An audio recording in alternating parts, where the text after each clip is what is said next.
Should you buy one? Well, not unless you want to lose thousands and thousands of dollars. They hurt people financially and emotionally. They need to be stopped. I think it's time to sell, like this weekend, or maybe tomorrow. Actually, maybe right now. Okay, if you love to hemorrhage money for no good reason at all, you are going to love the cars coming up on this list. And look, we all understand that a car depreciating in value is to be expected.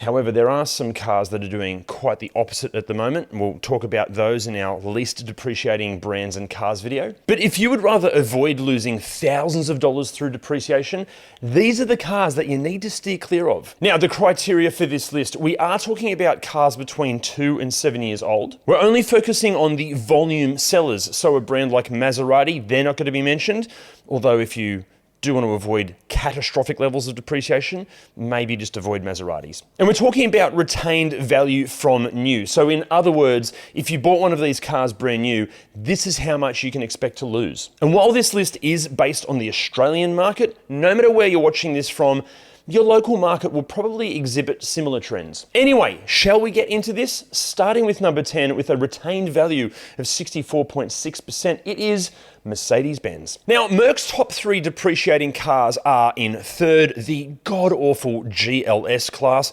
And look, I say god-awful because we reviewed a second-gen GLS a couple of years ago, and it's still up there for one of the worst vehicles we have ever come across. So no surprise their values drop by nearly half. In second, it's the Nissan Navara-based X-Class. These only hold on to 55.2% of their value. Now, that's interesting because the Nissan Navara that it's based on actually retains far better value than the X-Class.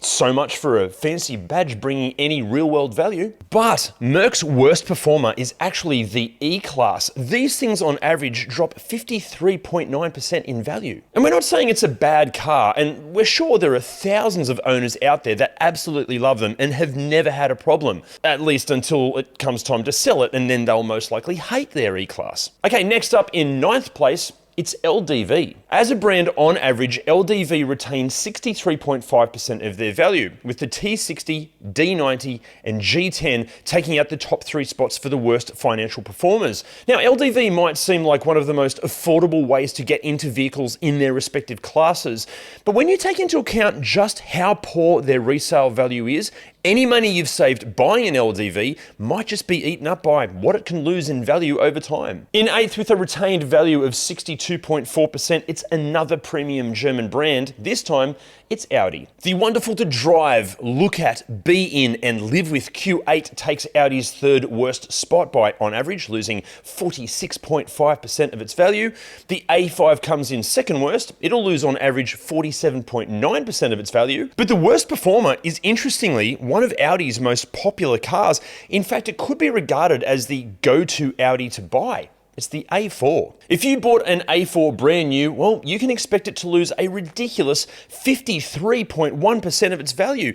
Now, think about that for a second. You go and buy a brand spanking new A4, and just a few years later, it might have lost over half of its value. Probably why so many people lease them rather than buy them. But then this isn't great for the planet because it means you have to flip your car every 3 to 5 years, and that's not being very environmentally conscious, is it? Anyway, in 7th place, it's another premium European brand. This time, it's Volvo. Overall, on average, Volvo retain 62.4% of their value. And look, maybe this is because of some sketchy associations with reliability and build quality and maintenance and repair costs. Now, their top 3 worst performers are actually some of their most popular models too.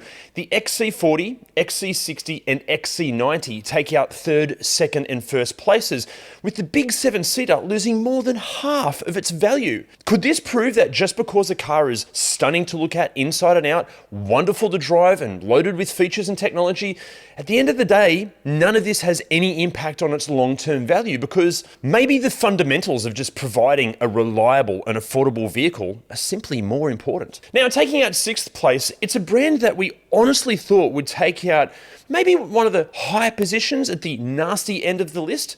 It's Jeep. The contentious American brand honestly hasn't done itself any favours with ongoing reports of reliability and build quality issues, not to mention levels of customer service that has seen consumer watchdogs all over the world threaten Jeep with legal action. And this might be why, as a brand, Jeep retains just 61.6% of their value, with the worst performing vehicles being the Grand Cherokee in third with an RV of 60.6%, the Compass with 54.8%, and the Cherokee losing more than half of its value with an RV of just 43.1%. Interestingly, the Grand Cherokee has been such a dismal performer in sales, dropping a staggering 2,477% since 2014.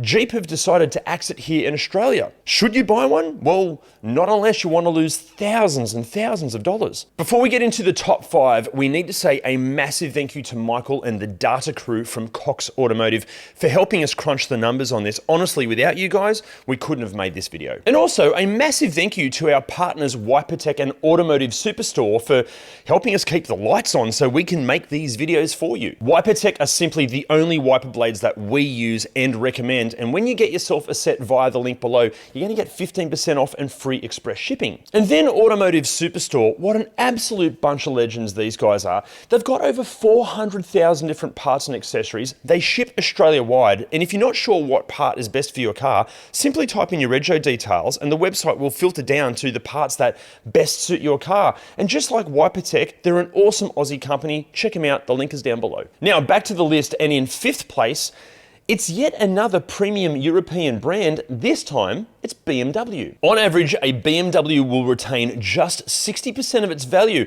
And look, obviously there are the wild cars that buck this trend, like the wonderful M3 Touring and the previous generation M2 CS, but the X5, X3 and 5 series drag the brand down in terms of depreciation. The X5 on average drops by 42.1%, the X3 by 46.1%, and the 5 Series, similar to its direct rival, the Mercedes-Benz E-Class, plummets by 56.5%. All possibly proof that if you're the sort of person that for whatever reason just must have the latest, greatest new BMW, doing so could burn you financially. Speaking of which, how about we spare a thought for the, I don't know, dozen or so people that stupidly made the decision to go out and buy the god-awful XM. Even just based on the advertised price, which, let's be honest, is generally far more optimistic than what they actually sell for, some examples have lost over $120,000 in just a couple of years. So not only is it easily one of the ugliest and utterly pointless vehicles ever made,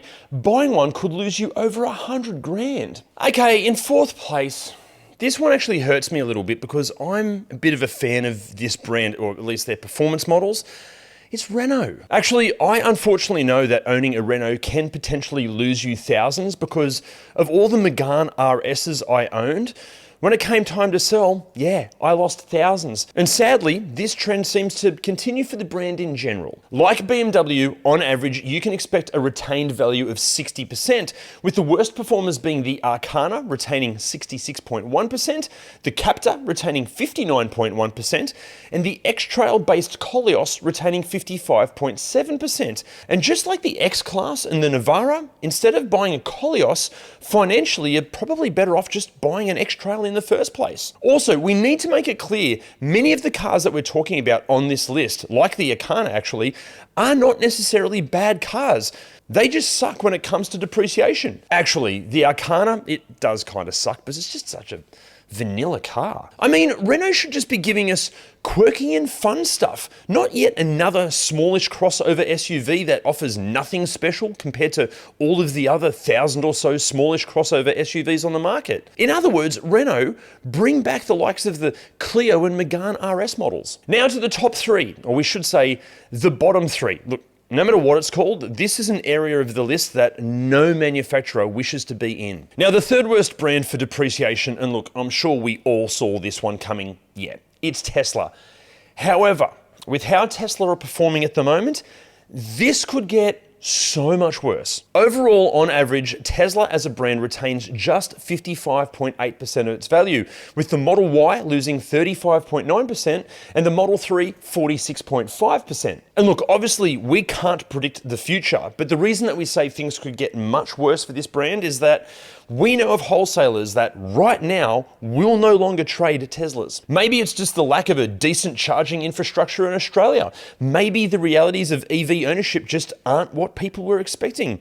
Or maybe Elon exhibiting similar levels of stability as whipped cream on a barbecue might be the issue. But if the current catastrophic drop in new Tesla sales continues, and brands like BYD keep making, look, let's be honest, potentially superior products asking less than what Tesla charge, well, this could mean disaster even for used sales too. I actually have a few mates that have bought Teslas, and guys, I'm so sorry, but I think it's time to sell, like this weekend, or maybe tomorrow. Actually, maybe right now. Just sell the bloody thing. But in second place, and yes, this one is exclusive to Australia, but it is an icon for us.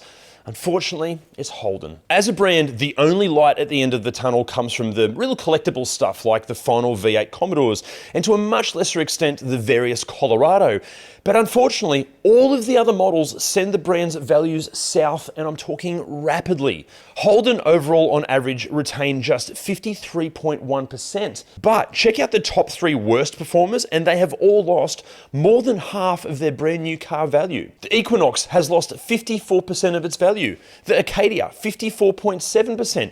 And the Captiva, arguably the worst car ever made, has lost 56.8% of its value. Actually, honestly, we think it should have lost more than that, because surely the Captiva has proven itself to be such a bucket of shit that the government really should step in and legislate that these things should be illegal to own. They hurt people financially and emotionally. They need to be stopped. But aside from the bloody horrible Captiva, and to a lesser extent the Equinox, this is a real shame because the Acadia, just like the ZB Commodore, are actually pretty bloody good cars, but the values have plummeted because Holden just doesn't exist anymore. So what happens when you need spare parts? Which one day, yeah, you will. But who's the worst? Which brand performs the absolute worst financially? Which brand could mean financial disaster for you?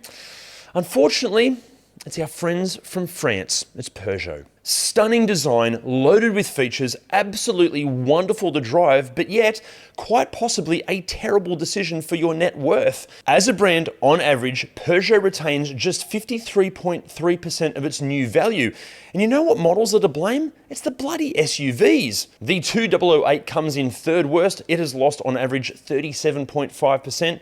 The 5008, 49.4%. And the 3008, 51.7%. And again, we feel like this mirrors Renault. If Peugeot gave us nothing but interesting and fun little cars like the 208 GTI, and then maybe back them up with a sizable dealership network, and price them competitively from new, maybe they wouldn't be such a financial disaster to buy. Or would they just go the same way as Citroën and disappear from Australia altogether? Now, you might be surprised that another premium European brand didn't make the list. I should say premium English brand because the UK is no longer part of the European Union. But what happened to Jaguar Land Rover? Well, while plenty of models, they do depreciate to near catastrophic levels, JLR can actually thank the, let's say, potentially troubled Defender for keeping the values afloat. In fact, and despite some polarizing ownership experiences and questionable reliability, the Defender on average actually seems to appreciate in price, reporting a retained value of just over 100%. But speaking of cars that actually increase in value, I'm literally about to film that video next, and it's going to be out a week after this one. Let us know in the comments, which brands do you think are going to make the list? And what did you think of this list? Have I upset any of you? Let us know in the comments. It's another premium German brand. It's Audi. Financial catastrophe. I actually burped halfway through that. I'm concerned the mic got it. This is how much you can... Or maybe Elon exhibiting similar level... Now, you might be surprised that another premium European brand...